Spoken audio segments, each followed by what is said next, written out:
But first, let's go talk about Heshvan 1. Go on over, if you would, please, one last time to Deuteronomy chapter 14. Deuteronomy 14. And I want to read something to you because the church had one other thing that was incorrect. We knew something changed after the Feast of Tabernacles when you went home within your gates and you started paying third tithe, the strangers and orphans and widows and the Levites and so forth. We knew something, but we mixed some things.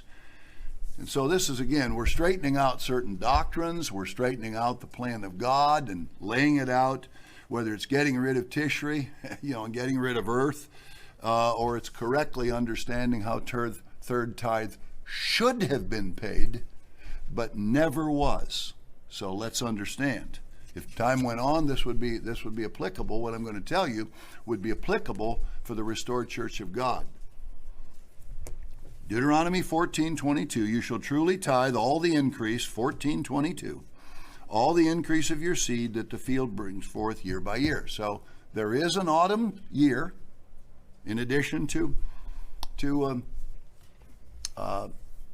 Abib, and they're the 3 times in the year. You know all of that. Verse 27, and the Levite that's within your gate, you shall not forsake him, for he is no partner inheritance with you. At the end of 3 years, you shall bring forth all the tithe of your increase the same year and lay it up within your gates. Now, I want you to think about this for a moment. And you give it to the Levite, verse 29, and because he has no part in stranger and fatherless and widow. If the entire nation had kept third tithe in the same year, the widows, the strangers, the orphans, and the Levites would have starved to death for 2 years. They would have starved. You can't give them what you have every, about 36 or 37 months in God's calendar. You can't do that. So there'd be roughly, as people got old enough and they had their own property, you'd get about 1/3 of each year. People would be bringing food for the strangers and widows and orphans and so forth. So there'd be every year, at the end of every 3 years, individually people would do it. But you couldn't all do it, the whole nation, the same year. You couldn't do that, or you'd have mass starvation of the most needy people. Now, no one ever thought about that, but we certainly realized the brethren paid as the year came to them. We knew that. We understood that. And all of the brethren are probably about 1/3. We're spiritual Israel today. We're probably about 1/3 and 1/3 and 1/3 per the 3 years. But chapter 15 says this, at the end of every 7 years, you shall make a release. You shall make a release. And this is the manner of release. Every creditor that lends to his neighbor shall release it. He shall not exact it of his neighbor or of his brother, because it is called the Lord's release. Now that has nothing whatsoever to do with third tithe.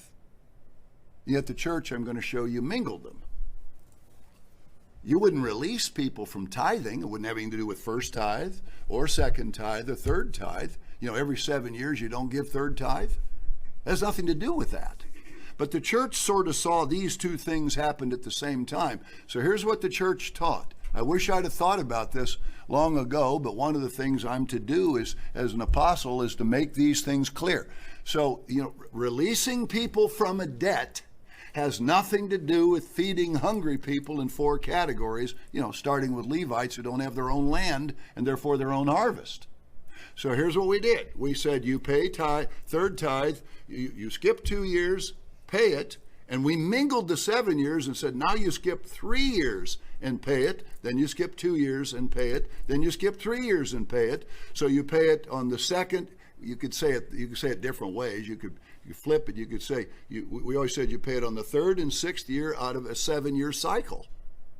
We took apples, the 7 years of release, and tried to merge it with oranges that had nothing whatsoever to do with it.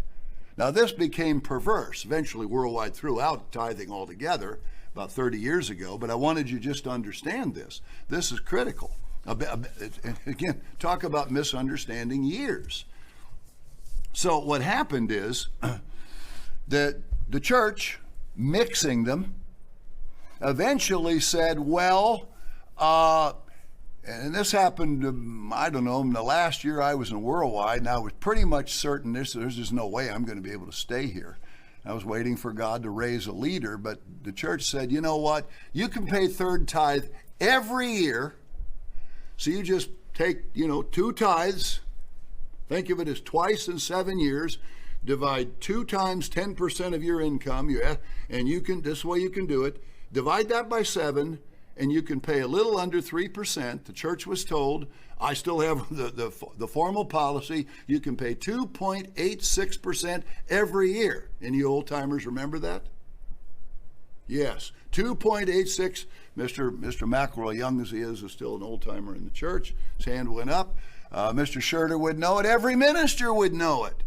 That brethren were now told that they could do that, even though it says right here, if you continued in Moses, when you paid the third tithe in whatever was your third year, nothing to do with the 7 years, then you had this prayer you could say before God. I came back, I took care of these people, I finished my harvest, the season of harvest at Heshvan, the end of the year, and I distributed to the people who had need.